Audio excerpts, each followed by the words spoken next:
కీలకమైన ఫైల్స్ మాయమవుతున్న ఘటనలు ఒక రకంగా సంచలనం క్రియేట్ చేస్తున్నాయి. పలు శాఖలకు కీలక సమాచారం కలిగినటువంటి పత్రాలు కానీ లేదంటే కంప్యూటర్స్ కానీ అదృశ్యం కూడా అవుతున్నాయి. రాష్ట్రంలో అధికార మార్పిడి ఖాయమన్న అంచనాలు మొదలైన నాటి నుంచి కూడా ప్రభుత్వం మారిన తర్వాత కూడా ఈ ఘటనలు వెలుగు చూస్తూనే ఉన్నాయి.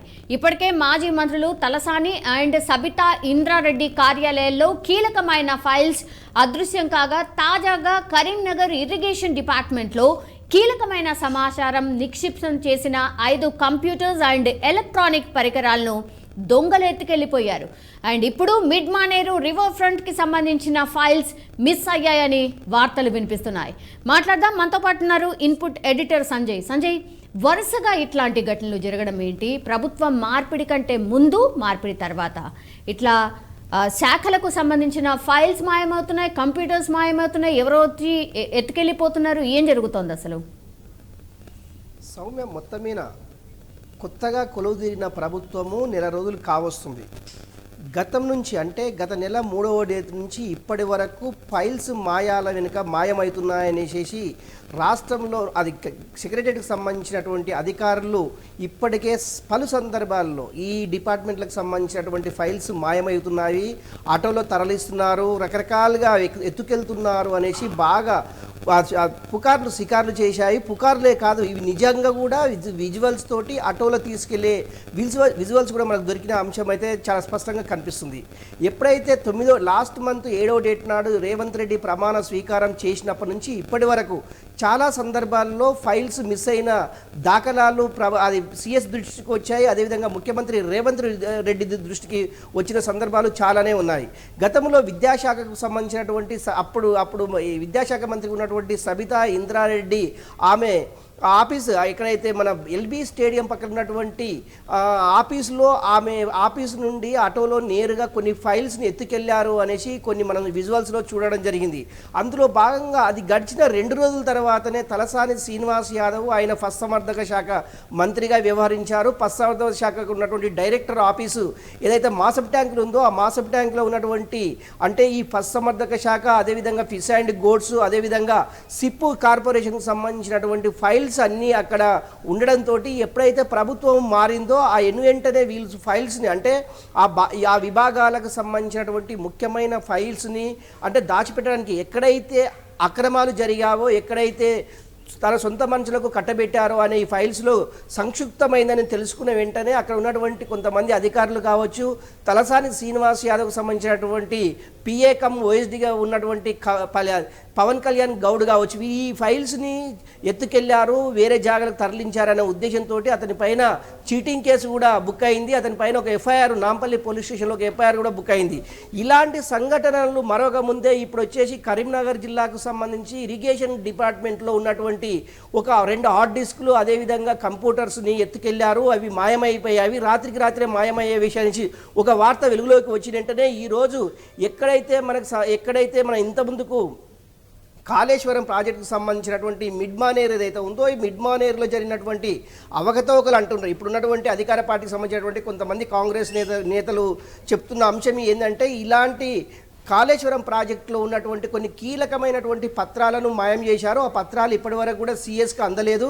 దానికి సంబంధించినటువంటి ఇరిగేషన్ అధికారులు కావచ్చు, లేకుంటే రాష్ట్ర ప్రభుత్వంలో ఈఎన్సీగా పనిచేసినటువంటి మురళీధర్ రావు కావచ్చు, వీటన్నిటినీ గతంలో ఎన్నోసార్లు దీనికి ఒకటి నోట్ ఫైల్ తయారు చేసేసి ఆ ఫైల్కి సంబంధించిన సమాచారం పూర్తిగా ఇవ్వాల్సిందిగా సిఎస్ కోరడం జరిగింది. దానికి సంబంధించినటువంటి ఏ ఫైలు ఇంతవరకు రాలేదు.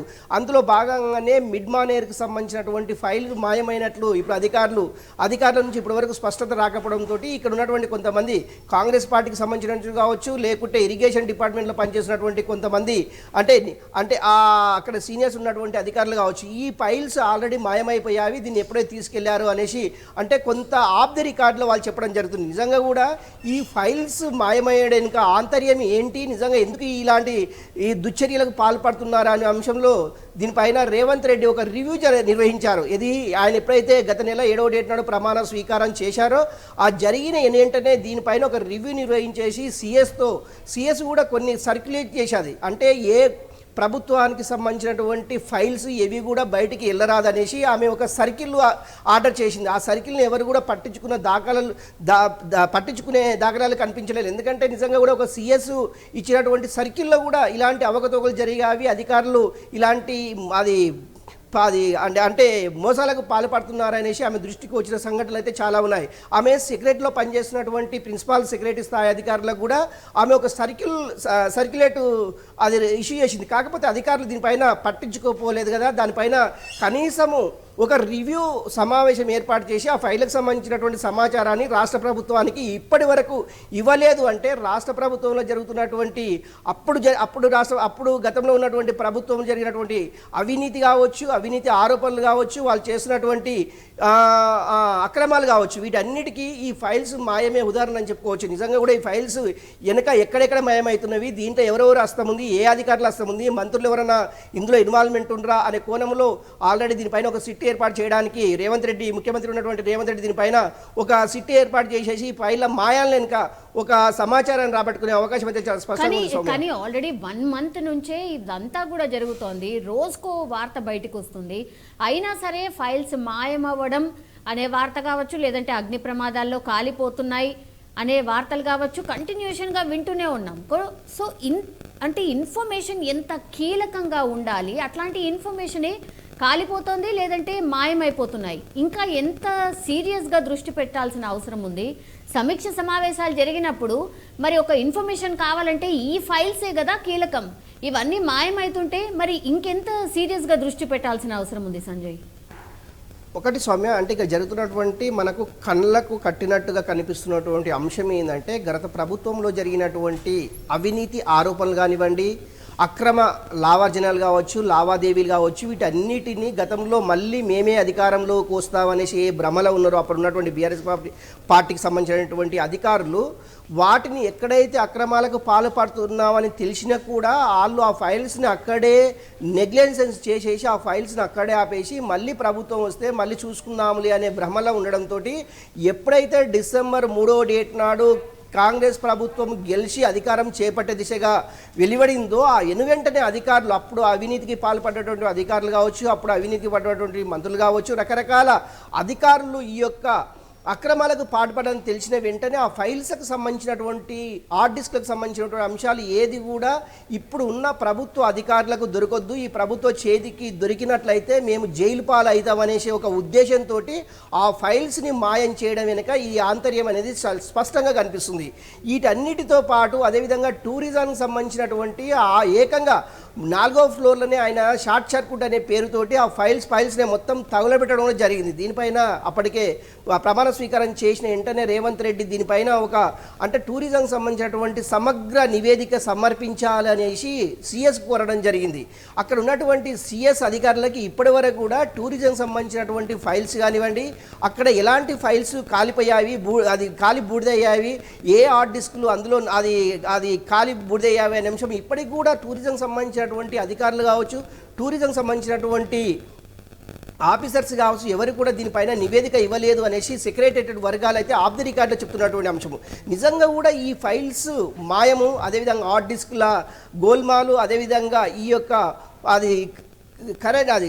కరెంటు అదే కాలిపోవడం అంటే షార్ట్ సర్క్యూట్ వల్ల కాలిపోయినటువంటి భవనాలకు ఇదన్నిటిని చూస్తుంటే రాష్ట్ర ప్రభుత్వం ఇప్పుడు కొత్తగా కొలువుతున్నటువంటి ప్రభుత్వానికి దిమ్మ తిరిగే విధంగా, అంటే వాళ్ళకి అది మనం ఒక విధంగా చెప్పాలంటే ఈ మతిపోయే విధంగా ఉంది. అంటే ఇంత అక్రమాలకు పాల్పడ్డారా, ఇలాంటి గోల్మాల్ చేస్తున్నారా అనేసి వీళ్ళ కళ్ళ ముందు కదలాడుతున్నటువంటి దృశ్యాలు చాలా స్పష్టంగా కనిపిస్తుంది. గత ప్రభుత్వము ఏ ప్రభుత్వము వైఎస్ రాజశేఖర రెడ్డి, చంద్రబాబు ఎవరి అధికారంలో ఉంచి తీసుకున్నా కూడా ఈ ఫైళ్లకు సంబంధించినటువంటి మాయాలు అయితే ఇంతవరకు కనిపించలేదు.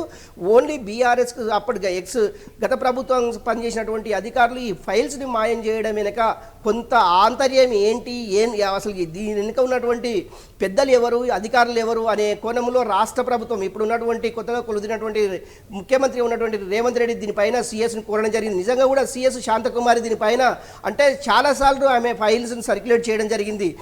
రాష్ట్ర ప్రభుత్వానికి సంబంధించినటువంటి ఫైల్స్ అంటే ఏ డిపార్ట్మెంట్ మొత్తం 64 డిపార్ట్మెంట్లకు సంబంధించినటువంటి ఏ ఒక్క ఫైల్స్ కూడా బయటికి వెళ్ళకూడదు, దీనికి సంబంధించినటువంటి ముఖ్యమైన ఫైల్స్ అన్నీ ఆ శాఖ అధికారులతోటే ఉండాలి, ఒకవేళ ఉంటే అంటే డిపార్ట్మెంట్ వైజ్గా ఎంక్వైరీ జరుగుతుంది, అదేవిధంగా వాళ్ళపైన కఠిన చర్యలు తీసుకుంటామనేసి ఆమె చాలా సందర్భాల్లో కొన్ని ఫైల్స్ని సర్క్యులేట్ చేయడం జరిగింది. కానీ ఇప్పటి వరకు సంజయ్ ఇప్పుడు టెక్నాలజీ ఇంత పెరిగింది, డిజిటలైజేషన్ అయిపోయింది, బ్యాక్ ఆఫ్ ఫైల్స్ కూడా డెఫినెట్లీ ఉండే ఉంటాయి. అంటే కాలిపోయినాయి, మాయమైపోయినాయి అంటే వినే పరిస్థితి ఉండదు. అండ్ ఆఫీసెసే రెస్పాన్సిబుల్ ఆ డిపార్ట్మెంట్కి సంబంధించిన వాళ్ళు.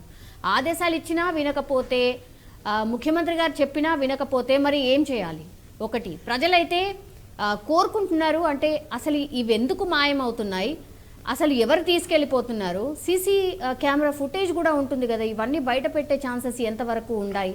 సో పారదర్శకంగా ఉంటామని చెప్తున్నారు కాబట్టి ఇవన్నీ కూడా పారదర్శకంగా మాకు చూపించాలి అన్నటువంటి మాట కూడా ప్రజల నుంచి వస్తోంది. మరి అట్లాంటి ప్రయత్నం ఏమైనా జరుగుతుందా? అంత సీరియస్గా ఉండబోతోందా సర్కార్?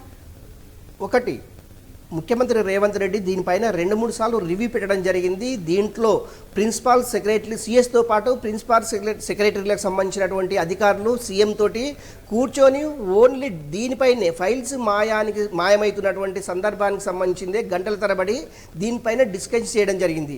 ఇప్పటికే సిఎస్ చాలా దీనిపైన ఒక కమిటీ కూడా వేయాలి అనేసి ముఖ్యమంత్రి రేవంత్ రెడ్డి సిఎస్ని కోవడం జరిగింది.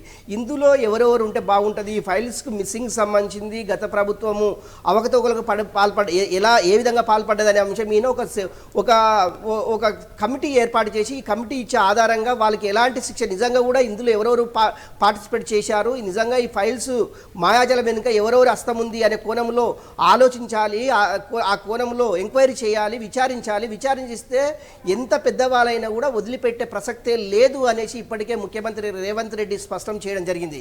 నిజంగా కూడా ఇందులో ఎవరెవరి హస్తాలున్నాయి, ఎవరెవరి ఇందులో హస్తం ఉంది అనే కోణంలో అది ఎంక్వైరీ చేయాలనే దిశగా రేవంత్ రెడ్డి సిఎస్ను కోవడం జరిగింది. దీనిపైన సిఎస్తో పాటు కొంతమంది సీనియర్ ఐఏఎస్ అధికారులు దీనిపైన ఒక కమిటీ ఏర్పాటు చేసుకొని ఈ ఫైల్స్ మాయాజాలం వెనుక ఏమిటి ఆంతర్యం అనే దాని మీద ఒక నివేదికను అయితే రాష్ట్ర ముఖ్యమంత్రి రేవంత్ రెడ్డికి ఇచ్చే అవకాశం ఉంది. నిజంగా కూడా ఎప్పటిలోగా అవుతుంది అనేది దీనికి క్వశ్చన్ మార్క్ అని చెప్పుకోవచ్చు. ఎందుకంటే ఒక డిపార్ట్మెంట్ కాదు, మొత్తం 64 డిపార్ట్మెంట్లకు సంబంధించినటువంటి ఫైల్స్ అన్నిటినీ రివ్యూ చేసేసి నిజంగా కూడా అప్పుడు ఈ 10 సంవత్సరాల కాలంలో జరిగినటువంటి అక్రమాల లేకుంటే అది అవినీత్యా ఇది అన్నిటినీ ఒక కమిటీ ఆధారంగా కమిటీ వేసేసి ప్రతి డిపార్ట్మెంట్ ఒక రోజు దానిపైన ఒక ఎంక్వైరీ చేయించేసి ప్రతి డిపార్ట్మెంట్ నుంచి కొంత ఫైల్ తెప్పించుకొని ఆ డిపార్ట్మెంట్లో ఉన్నటువంటి అధికారులతోటి కొంత ఇన్పుట్ తెప్పించుకుంటే కానీ ఆ డిపార్ట్మెంట్కి సంబంధించినటువంటి అక్రమాలకు అదేవిధంగా అవినీతికి సంబంధించినటువంటి భాగవతం బయటకు వచ్చే అవకాశం ఉంది. ఇది ఎప్పుడు సాధ్యమవుతుంది అంటే దానికి టైం బాండ్ లేదు